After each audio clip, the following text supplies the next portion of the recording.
Hi friends, எல்லாரும் எப்படி இருக்கீங்க? நல்லா இருக்கீங்க நினைக்கிறேன். நம்ம இன்னைக்கு இந்த எதை பத்தி பார்க்க போறோம்னா, சவுதி அரேபியா நடந்த ஒரு உண்மையான சம்பவங்க. இப்ப 2-3 நாளைக்கு முன்னாடி நடந்த ஒரு விஷயம். வேலை தேடி வந்த ஒரு இளைஞரை வந்து ஒரு ஆளை நம்பி ஏமாந்து இன்னைக்கு அவர் வாழ்க்கையே ரொம்ப கஷ்டமான ஒரு சூழ்நிலையில வந்து அமைஞ்சிருச்சு. அப்படி என்ன நடந்துச்சு அப்படிங்கிறத நம்ம வீடியோல பார்க்க போறோம். இந்த வீடியோ பொதுவா நம்மள மாதிரி வெளிநாட்டுல இருக்கிற எல்லாருக்குமே இது ரொம்ப பயனுள்ளதா இருக்கும். இதை பார்த்து நம்ம அலர்ட்டா இருந்துக்கும். ஏன்னா நவீன முறையில எப்படியெல்லாம் நம்மளை வச்சு ஏமாத்தி திருட்டுத்தனமா சம்பாதிக்கிறாங்க, நம்மளை பயன்படுத்தி அதனால நம்ம எவ்வளவு தூரம் பாதிக்கப்படுறோம் அப்படிங்கறதுதான் வந்து மக்களுக்கு ஒரு பயனுள்ளதா இருக்கும். கண்டிப்பா இந்த வீடியோவை நீங்க உங்க நண்பர்களுக்கு ஷேர் பண்ணுங்க. கண்டிப்பா அலர்ட்டா இருக்க சொல்லுங்க. வாங்க என்ன நடந்துச்சுன்னு ஃபுல் டீடைல பார்ப்போம். நீங்க இப்பதான் நம்ம சேனலுக்கு புதுசுனா சேனலை சப்ஸ்கிரைப் பண்ணுங்க, லைக் பண்ணி உங்க ஃப்ரெண்டுக்கு ஷேர் பண்ணுங்க, மறந்துடாதீங்க.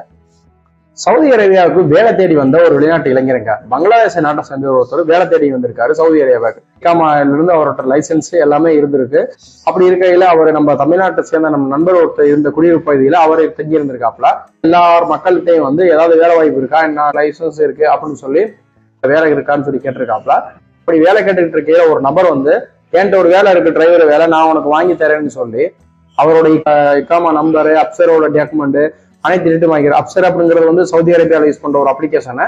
அந்த அப்ளிகேஷன் தான் நமக்கு விதமான பேங்க் அக்கௌண்ட் ஓப்பன் பண்றதுல இருந்து லோன் வாங்குறதுல இருந்து எல்லாத்துக்குமே நம்ம அதை யூஸ் பண்றது வந்து அந்த அப்சர் ஆப் தான். சவுதியில் உள்ள எல்லாருக்கும் தெரியும். ஒருவேளை நீங்க வேற கண்ட்ரில இருக்கீங்கன்னா உங்களுக்கு அதுக்கேற்ற மாதிரி ஆஃபர் இருக்கும். நமக்கு இது அந்த மாதிரி டீட்டெயிலாம் வாங்கி அவர் சொல்லியிருக்காப்புல.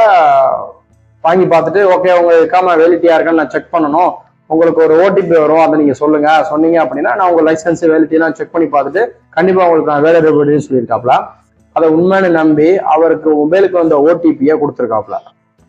கொடுத்துட்டு 2 நாளைக்கு அப்புறம் வந்து அவருக்கு ஏதோ ஒரு தவறா இருக்கு. அந்த நபர்கிட்ட இருந்து எந்த ஒரு அழைப்பும் வராத பட்சத்துல அவர் தன்னோட அப்சர் அக்கௌண்ட்டை ஓபன் பண்ணி பார்க்கையில தான் அவருக்கு ஒரு அதிர்ச்சியான தகவல் காத்திருந்திருக்கு. என்ன அப்படின்னா அவரோட அப்சரை யூஸ் பண்ணி, அதாவது அவரோட இக்காமா யூஸ் பண்ணி ஒருத்தர் வந்து புதுசா ஒரு காரே வந்து ரெண்டட் காரை வந்து எடுத்திருக்காப்ல.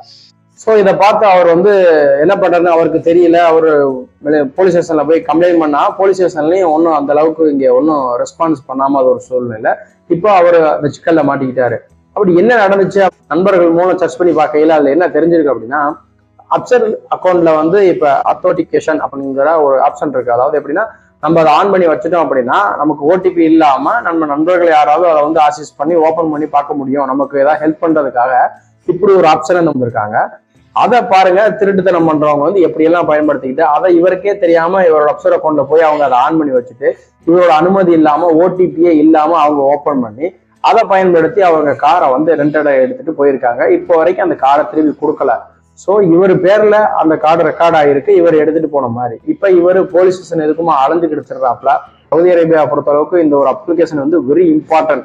அனைத்து வகையான சேவைகளுக்கும் கவர்மெண்ட் சம்பந்தமான தகவல்களுக்கும் இந்த அப்சருங்கிறது ரொம்ப முக்கியம். சவுதியில் இருக்கிற எல்லாருக்கும் தெரியும்.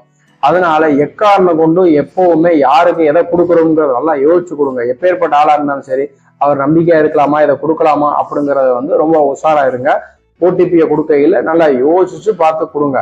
இது வந்து நம்மளோட வாழ்க்கையே கேள்விக்குறியாக்கி கூடிய ஒரு சூழ்நிலை ஏற்படுத்தக்கூடிய விஷயமா இருக்கு. இன்னைக்கு அந்த இளைஞரோட வாழ்க்கையே கேள்விக்குறியா இருக்கு. அவரால் இனி நாட்டுக்கும் போக முடியாது. அந்த காரை திருப்பி கொடுக்கலங்கிற பட்சத்துல அவர் அந்த காருக்கு அவரே மொத்த பணத்தையும் கட்டுற மாதிரி ஒரு சூழ்நிலை இப்ப அமைஞ்சிருக்கு. எனவே மக்களே, இது ஒரு விழிப்புணர்வா இருக்கும். கண்டிப்பா இந்த வீடியோ நண்பருக்கு ஷேர் பண்ணுங்க. நீங்களும் பாதுகாப்பா இருந்துங்க. இது போல வீடியோல சந்திப்போம். Bye by.